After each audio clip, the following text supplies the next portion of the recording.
سیدنا عمر رضی اللہ تعالیٰ عنہ عام الفیل کے 13 سال بعد پیدا ہوئے۔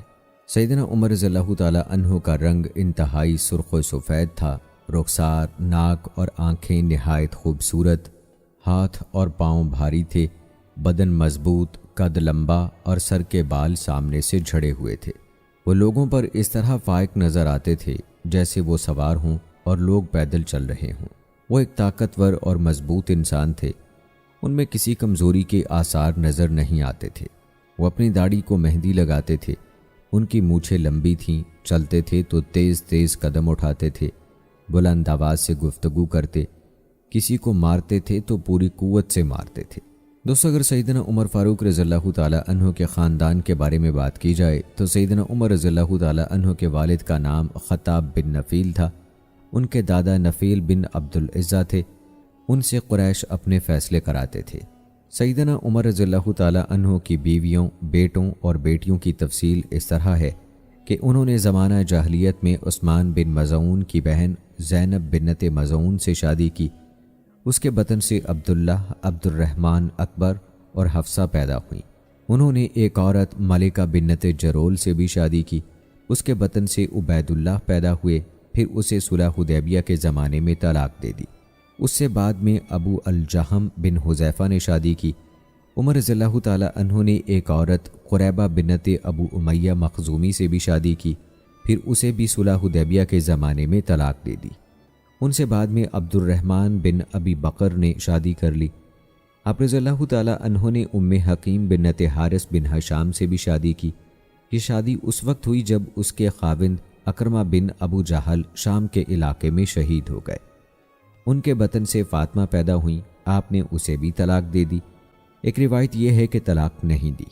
انہوں نے اوس قبیلے کی ایک عورت جمیلہ بنت عاصم بن ثابت بن ابو الاقلہ اور عاتقہ بنت زید بن عمر بن نفیل سے بھی شادی کی۔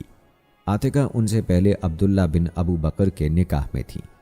کہا جاتا ہے کہ انہی کے بطن سے عمر رضی اللہ تعالیٰ عنہ کا بیٹا ایاز پیدا ہوا۔ جب سیدنا عمر رضی اللہ تعالیٰ عنہ شہید ہو گئے تو اس خاتون نے زبیر بن عوام رضی اللہ تعالیٰ عنہ سے شادی کر لی۔ سیدنا عمر رضی اللہ تعالیٰ عنہ نے حضرت ابو بکر صدیق رضی اللہ تعالیٰ عنہ کی بیٹی ام کلثوم کو بھی نکاح کا پیغام بھیجا۔ ام کلثوم رضی اللہ تعالیٰ عنہ کی عمر اس وقت چھوٹی تھی۔ سیدنا عمر رضی اللہ تعالیٰ عنہ نے اس سلسلے میں حضرت عائشہ رضی اللہ تعالیٰ عنہ کو نمائندہ مقرر کیا۔ ام کلثوم نے جواب کہلا بھیجا کہ مجھے شادی کی ضرورت نہیں۔ یہ بات حضرت عائشہ رضی اللہ تعالیٰ عنہ نے سنی تو تعجب سے کہا، کیا تو امیر المومنین کا پیغام مسترد کرتی ہے؟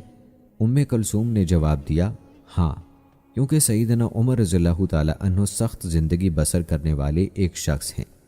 حضرت عائشہ رضی اللہ تعالیٰ عنہ نے اس بات کا تذکرہ عمرو بن عاص رضی اللہ تعالیٰ عنہ سے کیا۔ عمرو بن عاص رضی اللہ تعالیٰ عنہ نے سیدنا عمر رضی اللہ تعالیٰ عنہ کو اس شادی سے روک دیا اور کہا کہ آپ حضرت فاطمہ رضی اللہ تعالیٰ عنہ کی بیٹی ام کلثوم سے نکاح کر لیں۔ اس طرح آپ کی آل رسول صلی اللہ علیہ وآلہ وسلم سے رشتہ داری ہو جائے گی۔ سیدنا عمر رضی اللہ تعالیٰ عنہ نے یہ تجویز منظور کر لی اور حضرت علی رضی اللہ تعالیٰ عنہ نے اپنی صاحبزادی ام کلثوم کا نکاح سیدنا عمر رضی اللہ تعالیٰ عنہ سے کر دیا۔ سیدنا عمر رضی اللہ تعالیٰ عنہ نے 40,000 درہم بطور حق مہر ادا کیے۔ ام کلثوم کے بطن سے زید اور رقیہ پیدا ہوئیں۔ سیدنا عمر رضی اللہ تعالیٰ عنہ نے ایک یمنی عورت لوہیہ سے بھی شادی کی۔ اس کے بطن سے عبد الرحمن اصغر یا عبد الرحمن اوسط پیدا ہوئے۔ علامہ واقدی کی رائے کے مطابق یہ عورت آپ کی ام ولد تھی، بیوی نہیں تھی۔ سیدنا عمر رضی اللہ تعالیٰ عنہ کی ایک اور ام ولد بھی تھی، اس کا نام فقیہ تھا۔ اس کے بطن سے زینب پیدا ہوئی تھی۔ واقدی کہتے ہیں کہ یہ ان کی سب سے چھوٹی بیٹی تھی۔ آپ کے بیٹوں اور بیٹیوں کی تعداد 13 تھی۔ ان کے نام یہ تھے: زید اکبر، زید اصغر، عاصم، عبداللہ، عبد الرحمن اکبر، عبد الرحمن اوسط، عبد الرحمن اصغر، عبید اللہ، ایاز، حفصہ، رقیہ، زینب اور فاطمہ۔ اور ان عورتوں کی تعداد جن سے انہوں نے نکاح کیا 13 تھی۔ ان میں وہ سب عورتیں شامل ہیں جن سے انہوں نے دور جاہلیت میں شادی کی یا دور اسلام میں۔ اسی طرح وہ تمام عورتیں بھی شامل ہیں جنہیں طلاق دی یا جو شہادت کے وقت موجود تھیں۔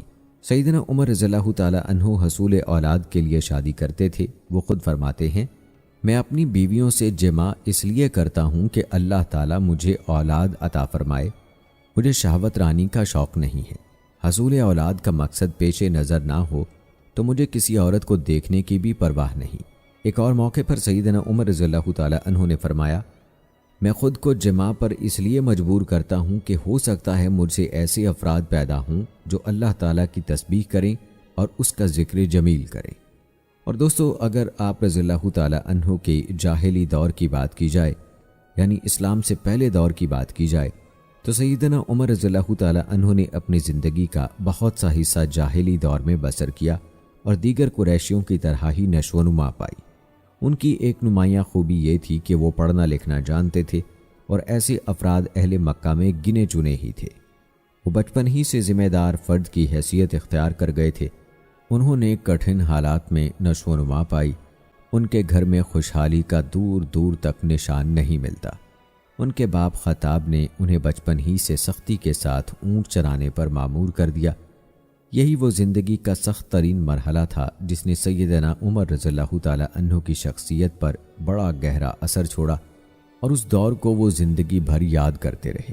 حضرت عبد الرحمن بن حاتب فرماتے ہیں، میں سیدنا عمر بن خطاب رضی اللہ تعالیٰ عنہ کے ساتھ زجنان نامی جگہ پر تھا۔ سیدنا عمر رضی اللہ تعالیٰ عنہ کہنے لگے، میں اس جگہ اپنے باپ خطاب کے اونٹ چرایا کرتا تھا۔ میرا باپ بڑا سخت گیر تھا، میں کبھی اونٹ چراتا اور کبھی اس کے لیے لکڑیاں اکٹھی کرتا تھا۔ حضرت سعید بن مسیب رحمۃ اللہ علیہ فرماتے ہیں، جب حضرت سیدنا عمر رضی اللہ تعالیٰ عنہ حج کے لیے تشریف لے گئے اور زجنان نامی جگہ پر پہنچے تو بلند آواز سے کہنے لگے، نہیں ہے معبود مگر اللہ جو نہایت بلند اور عظیم ہے، جسے چاہتا ہے اور جو چاہتا ہے مرحمت فرماتا ہے۔ میں اس وادی میں خطاب کے اونٹ چرایا کرتا تھا۔ ان دنوں میں بہت بڑا کوٹ نما جبہ پہنا کرتا تھا۔ خطاب بڑا سخت گیر تھا، مجھ سے اتنا کام لیتا کہ میں تھک جاتا، کوئی کوتاہی ہو جاتی تو وہ مجھے مارتا تھا۔ آج میرے اور میرے اللہ کے درمیان کسی کی حاکمیت نہیں ہے۔ پھر یہ اشعار پڑھے، ہر وہ چیز جس کی چمک تو دیکھ رہا ہے ختم ہونے والی ہے، صرف اللہ ہی باقی رہے گا۔ ہر قسم کا مال اور اولاد ختم ہو جانے والی چیزیں ہیں۔ حرمز کے جملہ خزانے ایک دن بھی اس کا دفاع نہ کر سکے۔ قوم عاد نے ہمیشہ رہنے کا ارادہ کیا لیکن وہ بھی ہمیشہ نہ رہ سکے۔ حضرت سلیمان علیہ السلام بھی زندہ نہ رہ سکے، حالانکہ ہوائیں، انسان اور جنات سب ان کی پیام رسانی پر مامور تھے۔ وہ بادشاہ کہاں ہیں جن کے اونٹوں کے ریوڑ ہر جہت سے انہی کی طرف ہانک کر لائے جاتے تھے۔ یہاں موت کا ایک حوض ہے جس میں بلا شبہ ہر ایک کو اترنا ہے۔ جس طرح یہ لوگ اس میں گر گئے اسی طرح ہر شخص اس میں گرے گا۔ سیدنا عمر بن خطاب رضی اللہ تعالیٰ عنہ نہ صرف اپنے باپ کے لیے اونٹ چراتے تھے بلکہ اپنی خالہ کی بکریاں بھی چرایا کرتے تھے۔ ان کی خالہ بنو مخزوم میں سے تھیں۔ سیدنا عمر رضی اللہ تعالیٰ عنہ خود بیان فرماتے ہیں، ایک دن میرے دل میں خیال گزرا کہ میں امیر المومنین ہوں، مجھ سے افضل اور کوئی نہیں۔ بس میں اپنے آپ کو اپنی حیثیت باور کروانے کے لیے لوگوں کے مجمع کے درمیان کھڑا ہو گیا اور اپنے آپ سے مخاطب ہو کر کہا، اے ابن خطاب، تو وہی ہے جو اپنی خالہ کی بکریاں چرایا کرتا تھا؟ میری خالہ بنو مخزوم سے تھیں۔ محمد بن عمر مخزومی اپنے باپ سے روایت کرتے ہیں کہ ایک دن سیدنا عمر رضی اللہ تعالیٰ عنہ نے لوگوں کو نماز کے لیے بلایا۔ لوگ اکٹھے ہو گئے اور انہوں نے تکبیر کہی تو سیدنا عمر رضی اللہ تعالیٰ عنہ ممبر پر چڑھ گئے، اللہ کی حمد و ثنا بیان کی اور نبی کریم صلی اللہ علیہ وآلہ وسلم پر درود و سلام پڑھا۔ پھر کہا، اے لوگو، میں اپنی خالہ کی بکریاں چرایا کرتا تھا، وہ مجھے اس کے عوض ایک مٹھی کھجور یا منقع دے دیا کرتی تھی۔ وہ دن دیکھیں اور آج کا دن دیکھیں۔ پھر وہ ممبر سے نیچے اتر آئے تو عبد الرحمن بن عوف رضی اللہ تعالیٰ عنہ سے کہنے لگے، اے امیر المومنین، آج تو آپ نے خود اپنی برائی بیان کر دی۔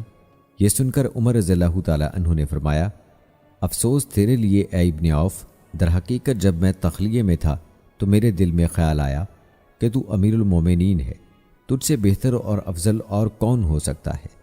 بس میں نے چاہا کہ اپنے دل کو اپنی حقیقت سے آگاہ کر دوں۔ ایک روایت میں ہے کہ سیدنا عمر رضی اللہ تعالیٰ عنہ نے کہا، میرے دل میں کچھ غرور آ گیا تھا، میں نے چاہا کہ اپنے آپ کو کچھ پست کر دوں۔ اس میں شک نہیں کہ جاہلی دور میں اونٹ چرانے کی وجہ سے سیدنا عمر رضی اللہ تعالی عنہ میں بہت سی خوبیاں مثلاً تحمل، طاقت، زور آزمائی اور جنگجوئی پیدا ہو گئی تھی۔ یہاں یہ بھی جان لینا چاہیے کہ سیدنا عمر رضی اللہ تعالی عنہ زمانہ جاہلیت میں صرف اونٹ یا بکریاں ہی نہیں چراتے تھے، بلکہ وہ جوانی میں فنون حرب و ضرب کے ماہر ہو گئے تھے۔ وہ کشتیاں لڑتے تھے، گھڑ سواری کے ماہر تھے اور شعر و ادب میں طاق ہو گئے تھے۔ وہ اپنی قوم کی تاریخ اور اس کے تاریخی کردار کو خوب جانتے تھے۔ وہ جاہلیت کے دور میں عرب کی بڑی بڑی منڈیوں، عکاز، مجنہ اور ذوالمجاز مجاز کا دورہ کرتے تھے اور وہاں سے تجارتی فوائد کے ساتھ تاریخ عرب کی معرفت بھی حاصل کرتے تھے۔ مقابلوں اور مایہ ناز کارناموں کا علم بھی حاصل کرتے تھے، کیونکہ ان باتوں کا ذکر منڈیوں میں جمع ہونے والے تمام قبائل کے سامنے ہوتا تھا اور ان امور کو اس دور کے ماہر ادیب اور نقاد خاص ادبی انداز میں پیش کرتے تھے۔ یہی وجہ تھی کہ عربی زبان زدعام رہتی تھی اور اس پر پردہ نسیان پڑ جانے کا خطرہ بھی لاحق نہ ہوتا تھا۔ کبھی کبھی یوں بھی ہوتا تھا کہ فخر و مباحات کا ذکر کرتے ہوئے پرانی رقابتیں جاگ اٹھی تھیں اور نوبت جنگ و جدل تک پہنچ جاتی تھی۔ عکاز کی منڈی بذات خود 4 مشہور اور بڑی جنگوں کا مرکز رہ چکی تھی، جنہیں حروب فجار کے نام سے یاد کیا جاتا تھا۔ دوستو، حضرت عمر فاروق رضی اللہ تعالی عنہ کامیاب تاجر تھے۔ اس پیشے کی آمدنی نے انہیں مکے کے مالدار افراد میں شامل کر دیا تھا۔ وہ تجارت کی غرض سے جس شہر کا رخ کرتے، تجارت کے ساتھ وہاں کے خصائص و معرف کا علم بھی حاصل کر لیتے تھے۔ وہ گرمیوں میں شام اور سردیوں میں یمن جایا کرتے تھے۔ انہوں نے دور جاہلیت ہی میں مکی معاشرے میں اپنا ایک خاص مقام پیدا کر لیا تھا۔ وہ پیش آمدہ مسائل میں فیصلہ کن کردار ادا کرتے تھے۔ انہیں سرداری کی عظمت اپنے آباء و اجداد سے وراثت میں ملی تھی۔ قریش ان کے دادا نفیل بن عبدالعزیٰ کو اپنے معاملات میں ثالث مانتے تھے اور ان کے جد عملہ کعب بن لوئی اہل عرب میں بہت عظیم مرتبے اور شان کے مالک تھے۔ اہل عرب نے ان کی تاریخ وفات سے عام الفیل تک کے حالات قلم بند کیے ہیں۔ سیدنا عمر رضی اللہ تعالی عنہ نے اپنے آباء و اجداد سے وراثت میں جو معنوی اثاثہ پایا، اس نے ان میں تجربہ، عقل مندی، عرب کے حالات کی معروف اور زندگیوں کے نشیب و فراز سے آشنائی پیدا کر دی۔ علاوہ ازیں وہ قدرت کی طرف سے بڑا نادر دل و دماغ لائے تھے اور بڑے ذہین و فطین واقع ہوئے تھے۔ اسی لیے لوگ اپنے جھگڑے نمٹانے کے لیے ان سے رجوع کرتے تھے۔ ابن سعد کہتے ہیں، بلا شبہ سیدنا عمر رضی اللہ تعالی عنہ سے قبل اسلام والوں کے جھگڑے چکا چکے تھے۔ سیدنا عمر رضی اللہ تعالی عنہ دانا، فصیح و بلیغ، عمدہ رائے رکھنے والے، طاقتور، بردبار، شریف النفس، صدار اور اپنی حجت و دلیل میں طاقت اور وزن رکھنے والی شخصیت تھے۔ یہی وجہ تھی کہ قریش نے انہیں اپنا سفیر مقرر کر رکھا تھا، اور جب کسی قبیلے سے مفاخر بیان کرنے کا مقابلہ ہوتا تھا تو اس کام کے لیے سیدنا عمر رضی اللہ تعالی عنہ ہی کو منتخب کیا جاتا تھا۔ علامہ ابن جوزی رحمۃ اللہ علیہ فرماتے ہیں، سفارت کا منصب حضرت عمر رضی اللہ تعالی عنہ کو تفویض کیا گیا۔ جب قریش یا کسی اور قبیلے کے درمیان لڑائی کی آگ بھڑک اٹھتی تو سیدنا عمر رضی اللہ تعالی عنہ کو سفیر بنایا جاتا تھا۔ اگر کہیں مفاخر بیان کرنے ہوتے تھے تو تب بھی سیدنا عمر رضی اللہ تعالی عنہ کو منتخب کیا جاتا تھا اور ان کی سفارت کی کوئی مخالفت نہیں کرتا تھا۔ سیدنا عمر رضی اللہ تعالی عنہ قریشوں کی تمام عادات، عبادات، رسوم و رواج کے محافظ سمجھے جاتے تھے اور جس امر پر یقین رکھتے اس کے تحفظ میں اسلام اپنی جان لڑا دیتے۔ ان کی یہی طبیعت تھی جس کے سبب انہوں نے دعوت اسلام کے آغاز میں قریش کا ہر ممکن دفاع کیا۔ سیدنا عمر رضی اللہ تعالی عنہ اس بات سے خائف تھے کہ مبادا یہ نیا دین مکی نظام کو تہس نہس کر دے اور عرب قبائل کی نظر میں اہل مکہ کا مرتبہ گر جائے۔ لوگ اہل مکہ کو بیت اللہ کی وجہ سے قدر کی نگاہوں سے دیکھتے تھے۔ یہی وجہ تھی کہ اہل مکہ مادی اور روحانی دونوں قوتوں سے مالا مال تھے۔ ان کی تجارتی ترقی یافتہ تھی اور وہاں بڑے بڑے سرمایہ داروں کا ہجوم رہتا تھا۔ یہی وجہ تھی کہ سرمایہ دار طبقہ دعوت اسلام کا دشمن ہو گیا اور اس نے اس دین میں داخل ہونے والے کمزور لوگوں کو گردنوں سے دبوچ لیا۔ سیدنا عمر رضی اللہ تعالی عنہ ان کمزور لوگوں پر ظلم کرنے میں سب سے آگے تھے۔ ایک دفعہ وہ اپنی مسلمان لونڈی کو مار رہے تھے۔ اس بیچاری کو اتنا مارا کہ خود تھک گئے اور کچھ دیر کے لیے رک گئے۔ اسی اثناء میں حضرت ابو بکر صدیق رضی اللہ تعالی عنہ وہاں سے گزرے انہوں نے اس مسلمان لونڈی کو خرید کر اس وقت آزاد کر دیا۔ سیدنا عمر رضی اللہ تعالیٰ عنہ نے دور جاہلیت میں ایک لمبی زندگی گزاری تھی۔ انہوں نے جاہلیت کا دور بڑی گہرائی سے دیکھا تھا، اس کی حقیقت کو سمجھا اور عادات و اطوار کو جانا تھا، اور اس دور کی ہر روایت اور رسوم و رواج کا پوری قوت سے دفاع کیا تھا۔ اسی لیے جب وہ مسلمان ہوئے اور انہوں نے اسلام کے جمال حقیقت سے آشنائی نصیب ہوئی تو ہدایت اور گمراہی اور کفر و ایمان کے درمیان بڑا واضح فرق نمایاں کر دیا۔ اسی طرح حق و باطل کو جدا جدا کر کے رکھ دیا۔ انہی کا ایک مشہور قول ہے، بلا شبہ اس وقت اسلام کے کڑے ایک ایک کر کے توڑ دیے جائیں گے جب اسلام میں ایسے لوگ پیدا ہو جائیں گے جو جاہلیت کو نہ جانتے ہوں۔ دوستو، یہ تھا تذکرہ حضرت عمر رضی اللہ تعالیٰ عنہ کے قبول اسلام سے پہلے کا۔ آئیے اب تذکرہ کرتے ہیں ان کے قبول اسلام اور ان کی ہجرت کے حوالے سے۔ سیدنا عمر رضی اللہ تعالیٰ عنہ کے دل میں سب سے پہلے ایمان کی کرن اس وقت پھوٹی جب ہجرت حبشہ کا موقع آیا۔ سیدنا عمر رضی اللہ تعالیٰ عنہ نے دیکھا کہ قریش کی چند عورتیں مکہ مکرمہ سے ہجرت کی تیاری کر رہی ہیں۔ وہ سیدنا عمر رضی اللہ تعالیٰ عنہ اور ان جیسے دوسرے افراد کی اذیت رسانیوں سے بہت پریشان تھیں اور اپنے آبائی شہر سے دور جا رہی تھیں۔ انہیں دیکھ دیکھ کر سیدنا عمر رضی اللہ تعالیٰ عنہ کا دل نرم پڑ گیا۔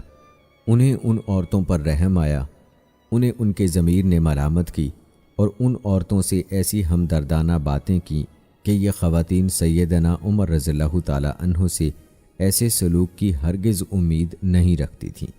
عبداللہ بنت حنتمہ فرماتی ہیں کہ جب ہم نے ہجرت حبشہ کا ارادہ کیا تو سیدنا عمر رضی اللہ تعالیٰ عنہ میرے پاس آئے۔ ہم عمر رضی اللہ تعالیٰ عنہ کی طرف سے بڑی تنگی، تکلیف اور ظلم برداشت کر چکی تھیں۔ عمر رضی اللہ تعالیٰ عنہ نے مجھ سے کہا، کیا کوچ کرنے کا ارادہ ہے اے عبداللہ؟ میں نے کہا ہاں، اللہ کی قسم ہم اللہ کی زمین میں نکل جائیں گے، یہاں تک کہ اللہ ہمارے لیے کشادگی کا سامان فراہم فرما دے۔ تم نے ہمیں تکلیف دی ہے، ہم پر ظلم کے پہاڑ توڑے ہیں۔ میری بات سن کر عمر رضی اللہ تعالیٰ عنہ نے دعائیہ کلمات کہے کہ اللہ تمہارا نگہبان ہو۔ میں نے عمر رضی اللہ تعالیٰ عنہ کو اس دن ایسی رقت آمیز حالت میں دیکھا کہ اس سے پہلے کبھی نہ دیکھا۔ عامر بن ربیعہ کسی ضروری کام کے لیے کہیں گئے ہوئے تھے۔ جب وہ واپس آئے تو میں نے سارا قصہ کہہ سنایا۔ عامر نے کہا، شاید تیرا خیال ہے کہ عمر مسلمان ہو جائے گا؟ میں نے کہا ہاں، میرا یہی خیال ہے۔ اس نے کہا، یہ اس وقت تک مسلمان نہیں ہوگا جب تک خطاب کا گدھا مسلمان نہ بن جائے۔ اس واقعے سے عمر رضی اللہ تعالیٰ عنہ کے دل پر بڑا گہرا اثر پڑا۔ وہ یہ سوچنے پر مجبور ہو گئے کہ میرا سینہ بلا وجہ ہی تنگ اور بند ہو چکا ہے۔ آخر وہ کون سی سختی، اذیت اور آزمائش ہے جسے ان لوگوں نے چپ چاپ برداشت نہ کیا ہو، لیکن پھر بھی یہ لوگ اپنے نئے دین پر ڈٹے ہوئے ہیں۔ آخر یہ کیسے زبردست خرق عادت قوت ہے۔ سیدنا عمر رضی اللہ تعالیٰ عنہ یہ باتیں سوچتے سوچتے غمگین ہو گئے اور ان کے دل میں بے قراری کی لہر دوڑ گئی۔ عمر رضی اللہ تعالیٰ عنہ اس واقعے کے کچھ دن بعد ہی مسلمان ہو گئے۔ ان کے اسلام لانے میں بنیادی طور پر نبی کریم صلی اللہ علیہ وآلہ وسلم کی دعا کا اثر تھا۔ نبی کریم صلی اللہ علیہ وآلہ وسلم نے دعا فرمائی تھی، اے اللہ، ابو جہل بن ہشام یا عمر بن خطاب میں سے جو تجھے محبوب ہے اسے اسلام کی توفیق دے کر اسلام کو قوت عطا فرما۔ سیدنا عمر بن خطاب رضی اللہ تعالیٰ عنہ اللہ کو محبوب تھے۔ اللہ تعالیٰ نے ان کے لیے قبول اسلام کے اسباب فراہم فرما دیے۔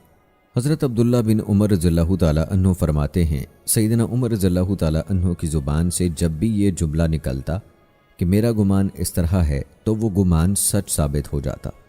ایک دفعہ عمر رضی اللہ تعالیٰ عنہ تشریف فرما تھے کہ ایک خوبصورت شکل و شباہت کا آدمی قریب سے گزرا۔ عمر رضی اللہ تعالیٰ عنہ نے اسے دیکھ کر فرمایا، میرا گمان ہے کہ یہ شخص دور جاہلیت میں کاہن تھا، اسے میرے پاس لاؤ۔ اسے عمر رضی اللہ تعالیٰ عنہ کے پاس لایا گیا تو آپ نے اس سے تصدیق چاہی۔ وہ کہنے لگا، آج میرا ایک ایسے مسلمان سے سامنا ہوا ہے کہ پہلے کبھی نہیں ہوا تھا۔ عمر رضی اللہ تعالیٰ عنہ کہنے لگے، تجھے ضرور بتانا ہوگا کہ ماضی میں تو کون تھا۔ اس نے اعتراف کیا کہ میں کاہن تھا۔ عمر رضی اللہ تعالیٰ عنہ نے اس سے سوال کیا کہ ہمیں کوئی ایسی عجیب اور انوکھی بات بتاؤ جس کی خبر تمہیں تمہارے جن نے دی ہو۔ تو وہ کہنے لگا، میں ایک دن بازار میں جا رہا تھا کہ میرا موکل جن گھبرایا ہوا میرے پاس آیا۔ اس نے کہا کیا آپ کو خبر ہے کہ جنات ایک انقلاب آنے کے بعد کس درجے ڈرے ہوئے ہیں اور کتنے نا امید ہو گئے ہیں اور وہ اپنا رخت سفر باندھ چکے ہیں؟ سیدنا عمر رضی اللہ تعالیٰ عنہ نے فرمایا یہ سچ کہتا ہے۔ ایک دفعہ میں ان کے معبودوں کے پاس سویا ہوا تھا، اچانک ایک آدمی آیا، اس نے بچڑا ذبح کیا، پھر ایک چیخنے والا چلایا، اس سے بلند چیخ میں نے پہلے کبھی نہیں سنی تھی۔ وہ کہنے لگا ہائے کھلی دشمنی، ایک صائب الرائے اور فصیح آدمی آ گیا جو لا الہ الا اللہ کہتا ہے۔ میں وہاں سے چل دیا۔ پھر تھوڑے عرصے بعد ہم نے سنا کہ ایک نبی کا ظہور ہوا ہے۔ دوستو، سیدنا عمر رضی اللہ تعالیٰ عنہ کے اسلام لانے کے بارے میں بہت سی روایات وارد ہیں، لیکن سند کے اعتبار سے اکثر روایات میں کلام ہے اور وہ صحت کے درجے تک نہیں پہنچتی۔ سیرت کی کتابوں اور تاریخ سے لی جانے والی روایات کو سامنے رکھتے ہوئے ہم سیدنا عمر رضی اللہ تعالیٰ عنہ کے اسلام لانے اور پھر اسلام کا اعلان کرنے کے بارے میں آپ کو روایات بتاتے ہیں۔ سب سے پہلے بات کرتے ہیں سیدنا عمر بن خطاب رضی اللہ تعالیٰ عنہ کے اس واقعے کا کہ جب انہوں نے رسول اللہ صلی اللہ علیہ وآلہ وسلم کے قتل کا ارادہ کیا تھا۔ یہ ان کے اسلام قبول کرنے سے پہلے کا واقعہ ہے۔ ایک دفعہ قریش ایک مجلس میں جمع ہوئے، انہوں نے نبی کریم صلی اللہ علیہ وآلہ وسلم کے بارے میں غور و فکر کیا اور کہنے لگے کون ہے جو محمد کو قتل کرنے کی ذمہ داری لے؟ سیدنا عمر رضی اللہ تعالیٰ عنہ نے کہا میں یہ ذمہ داری قبول کرتا ہوں۔ اس پر سب متفق ہو گئے۔ سیدنا عمر رضی اللہ تعالیٰ عنہ سخت گرمی میں دوپہر کو تلوار سونت کر گھر سے نکل پڑے اور نبی کریم صلی اللہ علیہ وآلہ وسلم اور ان کے جانثاروں کا رخ کیا، جن میں ابو بکر رضی اللہ تعالیٰ عنہ، علی رضی اللہ تعالیٰ عنہ اور حمزہ رضی اللہ تعالیٰ عنہ جیسے جلیل القدر حضرات شامل تھے۔ یہ وہ لوگ تھے جو حبشہ کی طرف ہجرت نہ کر سکے۔ سیدنا عمر رضی اللہ تعالیٰ عنہ کو کسی نے خبر دی کہ یہ سب صفا کے نشیب میں واقع دار ارقم میں جمع ہیں۔ راستے میں عمر رضی اللہ تعالیٰ عنہ کی ملاقات نعیم بن عبداللہ سے ہوئی۔ اس نے پوچھا عمر کہاں جا رہے ہو؟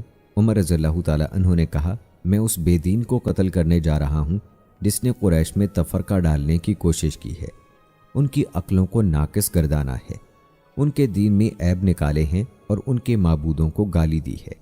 یہ سن کر نعیم نے کہا آپ بہت غلط راستے پر چل رہے ہیں، آپ نے جان کو دھوکے میں ڈالا ہے۔ غور کریں، آپ تمام بنو عدی کو ہلاکت میں ڈال رہے ہیں۔ کیا آپ کو علم نہیں کہ بنو عبد مناف آپ کو زندہ نہیں چھوڑیں گے؟ اسی بحث و مباحثے میں دونوں کی آوازیں بلند ہونے لگیں۔ عمر رضی اللہ تعالیٰ عنہ کہنے لگے مجھے محسوس ہو رہا ہے کہ تو بھی بے دین ہو گیا ہے۔ اگر مجھے یقین ہو جائے کہ تو بے دین ہو گیا ہے تو میں پہلے تیری گردن اتار دوں۔ جب نعیم بن عبداللہ نے دیکھا کہ سیدنا عمر اپنے ارادے سے باز آنے والے نہیں تو انہوں نے کہا اے عمر، میں آپ کو یہ خبر دیتا ہوں کہ آپ کے بہنوئی اور ان کے تمام اہل خانہ مسلمان ہو چکے ہیں اور آپ بدستور اپنی گمراہی پر اڑے ہوئے ہیں۔ یہ بات سن کر سیدنا عمر رضی اللہ تعالیٰ عنہ نے فوراً کہا مجھے ان کے نام بتاؤ۔ نعیم نے کہا وہ آپ کے چچا زاد اور آپ کی بہن ہیں۔ جب سیدنا عمر رضی اللہ تعالیٰ عنہ نے یہ سنا کہ ان کی بہن اور بہنوئی بھی مسلمان ہو گئے ہیں تو وہ آگ بگولا ہو گئے اور فوراً ان کے دروازے پر پہنچے۔ دستک دی، اندر سے پوچھا گیا کون ہے؟ عمر رضی اللہ تعالیٰ عنہ نے جواب دیا خطاب کا بیٹا۔ اس وقت گھر کے اندر موجود افراد قرآن کی تلاوت میں مصروف تھے۔ انہوں نے جو سیدنا عمر رضی اللہ تعالیٰ عنہ کی آواز سنی تو جلدی سے چھپ گئے اور وہ صفحہ اسی طرح پڑا رہ گیا جس پر قرآنی آیات لکھی ہوئی تھی۔ سیدنا عمر رضی اللہ تعالیٰ عنہ نے گھر میں قدم رکھا۔ بہن نے عمر رضی اللہ تعالیٰ عنہ کے تیور دیکھے تو جلدی سے اسے چھپا لیا۔ سیدنا عمر رضی اللہ تعالیٰ عنہ نے پوچھا یہ بھن بھناہٹ کیسی تھی جو میں نے ابھی سنی ہے؟ اہل خانہ اس وقت سورہ طٰہٰ پڑھ رہے تھے۔ انہوں نے کہا کیا آپ کوئی اور بات نہیں کر سکتے؟ تو سیدنا عمر رضی اللہ تعالیٰ عنہ نے فوراً کہا محسوس ہوتا ہے تم بے دین ہو چکے ہو۔ یہ سن کر سیدنا عمر رضی اللہ تعالیٰ عنہ کے بہنوئی نے کہا اے عمر، ہو سکتا ہے کہ حق آپ کے ساتھ نہ ہو۔ یہ سننا تھا کہ عمر رضی اللہ تعالیٰ عنہ نے اپنی جگہ سے چھلانگ لگائی اور اپنے بہنوئی کو داڑھی سے پکڑ لیا۔ دونوں آپس میں گتھم گتھا ہو گئے۔ عمر رضی اللہ تعالیٰ عنہ طاقتور تھے، انہوں نے اپنے بہنوئی سعید رضی اللہ تعالیٰ عنہ کو پکڑ کر زمین پر دے مارا، پاؤں سے روندا اور سینے پر چڑھ کر بیٹھ گئے۔ اسی اثناء میں سیدنا عمر رضی اللہ تعالیٰ عنہ کی بہن آ گئیں تاکہ اپنے خاوند کو بچا سکیں۔ سیدنا عمر رضی اللہ تعالیٰ عنہ نے انہیں یکبارگی دور دھکیل دیا، وہ گر پڑیں اور زخمی ہو گئیں۔ پھر بہن نے غصے کی حالت میں کہا، اے اللہ کے دشمن، کیا تو ہمیں اس لیے مارتا ہے کہ ہم ایک اللہ کو معبود مانتے ہیں؟ سیدنا عمر رضی اللہ تعالیٰ عنہ نے کہا، ہاں۔ تو وہ بولیں کہ جو چیز چاہے کر لے، میں تو یہی گواہی دیتی ہوں کہ اللہ کے سوا کوئی معبود نہیں اور محمد صلی اللہ علیہ وآلہ وسلم اللہ کے رسول ہیں، ہم تیری مرضی کے برعکس مسلمان ہیں۔ جب سیدنا عمر رضی اللہ تعالیٰ عنہ نے اپنی بہن کی یہ جرأت مندانہ باتیں سنی تو سید رضی اللہ تعالیٰ عنہ کے سینے سے اٹھ کھڑے ہوئے اور سیدھے ہو کر بیٹھ گئے۔ پھر نرمی سے کہا، مجھے وہ صحیفہ دکھاؤ جسے تم لوگ پڑھ رہے تھے۔ بہن نے صحیفہ دینے سے انکار کر دیا۔ سیدنا عمر رضی اللہ تعالیٰ عنہ نے کہا، تیری خرابی ہو، دراصل تیری باتیں میرے دل میں گھر کر گئی ہیں، میں اسے دیکھنا چاہتا ہوں اور وعدہ کرتا ہوں کہ میں اس کی توہین نہیں کروں گا۔ بہن بولی، تم پلید ہو، اسے صرف پاکیزہ لوگ ہی چھو سکتے ہیں، اٹھو، جاؤ غسل کرو یا وضو کرو۔ عمر رضی اللہ تعالیٰ عنہ اسی وقت گئے، غسل کیا اور بہن کے پاس آئے تو انہوں نے صحیفہ سیدنا عمر رضی اللہ تعالیٰ عنہ کے ہاتھ میں دے دیا۔ عمر رضی اللہ تعالیٰ عنہ نے اس صحیفے میں سورہ طٰہٰ اور دیگر کئی صورتیں پڑھیں۔ آغاز میں بسم اللہ الرحمن الرحیم پڑھی۔ الرحمن الرحیم ہی کہا تھا کہ دہشت زدہ سے ہو گئے، صحیفہ ہاتھ سے چھوٹ گیا۔ دوبارہ ہمت کی، اسے اٹھایا اور پڑھنے لگے۔ ان آیات کی تلاوت کے بعد سیدنا عمر رضی اللہ تعالیٰ عنہ نے تعجب سے کہا، کیا قریش اس کلام سے بھاگے تھے؟ پھر مسلسل پڑھتے رہے، جب اللہ کے اس فرمان پر پہنچے جس کا ترجمہ ہے، بلا شبہ میں ہی اللہ ہوں، میرے سوا کوئی سچا معبود نہیں، سو میری عبادت کر اور میری یاد کے لیے نماز قائم کر، یقیناً قیامت آنے والی ہے، قریب ہے کہ میں اسے چھپا کر رکھوں تاکہ ہر شخص کو اس کا بدلہ دیا جائے، جو وہ کوشش کرتا ہے سو تجھے اس سے وہ شخص کہیں روک نہ دے جو اس پر یقین نہیں رکھتا اور اپنی خواہش کے پیچھے لگا ہوا ہے، ورنہ تو ہلاک ہو جائے گا۔ تو یکدم بول اٹھے، جس کا یہ کلام ہے لازم ہے کہ اس کے علاوہ کسی اور کی عبادت نہ کی جائے، مجھے محمد صلی اللہ علیہ وآلہ وسلم کے پاس لے چلو۔